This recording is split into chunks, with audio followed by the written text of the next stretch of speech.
한국의 전통 음악과 연극은 판소리입니다. 판소리는 소리꾼과 북치는 사람인 고수의 장단에 맞추어 음악으로 이야기를 늘어놓는 것입니다. 소리꾼은 고수가 치는 북소리에 장단을 잘 맞추어서 소리를 내어야 합니다. 누가복음 7장 31절과 32절 말씀입니다. 또 이르시되 이 세대의 사람을 무엇으로 비유할까? 무엇과 같은가? 비유하건대 아이들이 장터에 앉아 서로 불러 이르되 우리가 너희를 향하여 피리를 불어도 너희가 춤추지 않고 우리가 곡하여도 너희가 울지 아니하였다 함과 같도다. 아멘. 예수님께서 당시 그 세대를 바라보는 관점은 긍정적이지 않고 부정적이었습니다. 그 시대 사람들이 피리를 불면 장단에 맞추어서 춤을 추고 또는 곡소리가 나면 애곡하며 슬퍼해야 하는데 그 시대 사람은 전혀 그렇지 않았습니다. 서로 장단이 맞지 않았죠. 한마디로 피리를 부는 사람과 곡을 하는 사람들에게 무관심한 세대의 사람들이었습니다. 예수님께서 이렇게 비유를 하신 이유는 세례 요한이 회개의 메시지를 전했음에도 불구하고 그 시대 사람들은 회개의 자리에 나오지 않았습니다. 자신의 죄를 보는 것을 정말 싫어했습니다. 그리고 예수님께서 기쁜 소식인 복음을 전함에도 불구하고 그 시대 사람들은 예수님의 복음 앞에 장단을 맞추지 않고 전혀 기뻐하지 않았습니다. 예수님과 세례 요한에게 무관심했던 그 시대 사람들을 예수님은 빗대어서 이렇게 비유로 말씀하신 것이죠. 우리가 살고 있는 이 세대는 어떠할까요? 이 세대는 어쩌면 예수님께서 사셨던 2000년 전의 시대보다 더 무관심한 시대이지 않을까 생각을 해봅니다. 사람과 사람의 관계에서 제일 중요한 것은 관심입니다. 그런데 이 시대는 이웃들에게 관심을 잘 갖지 않습니다. 이웃이 어떻게 사는지, 어떻게 죽어가는지 전혀 관심이 없습니다.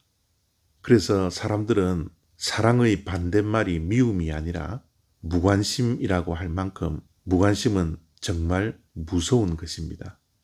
믿는 자에게도 제일 무서운 것이 영적 무관심이죠. 우리는 하나님의 말씀 앞에 늘 자기 자신을 비추어 보아 죄가 깨달아지고 하나님 앞에서 부족한 모습으로 살아가는 자신을 바라보면서 눈물 흘리고 애통하며 회개하며 참여하는 그런 삶을 매일매일 우리는 살아야 하는데 내 자신을 정직하게 보는 것에 우리는 얼마나 무관심한지 모르겠습니다. 이 영상을 보시는 분들도 하나님 앞에서 회개의 눈물을 언제 흘려 보셨나요?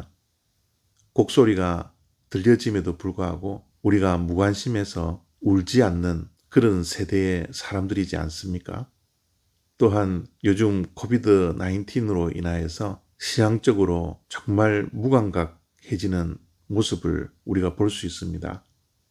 우리 믿는 자들은 하나님께서 하나님의 자녀로 주님의 몸된 교회의 지체로 우리를 불러주셨는데 그에 합당한 삶을 살아가고 있는지 무관심 속에서 하루하루를 세상 사람들과 전혀 구별되지 않는 삶들을 살아가고 있지 않습니까?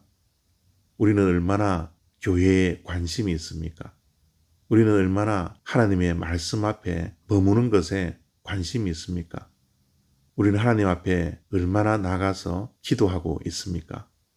우리는 얼마나 이 시대에 죽어가고 있는 영혼과 상처받은 영혼들에 대한 관심을 가지고서 복음을 전하며 전도에 최선을 다하고 있습니까?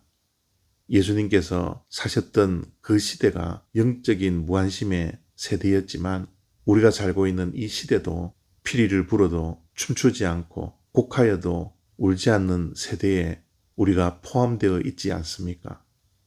오늘 예수님께서 하셨던 이 세대를 평가하는 말씀을 통하여서 우리가 더욱더 관심을 가져야 할 것이 무엇인지 영적으로 무감각하게 무관심을 가지고 살지 않는 주님의 자녀들 다 되시기를 바랍니다. 주님께서 들려주시는 복음 앞에서 우리는 춤추며 기뻐해야 하고, 말씀이 우리의 죄를 드러내고 회개의 자리로 인도한다면 우리가 눈물로 슬피 울며 애곡하는 자리에 있을 수 있는 영적인 감각이 회복되고, 신앙적인 일에 더욱더 관심을 가지며 하루하루를 살아가는 저와 여러분 다 되시기를 바랍니다. 감사합니다.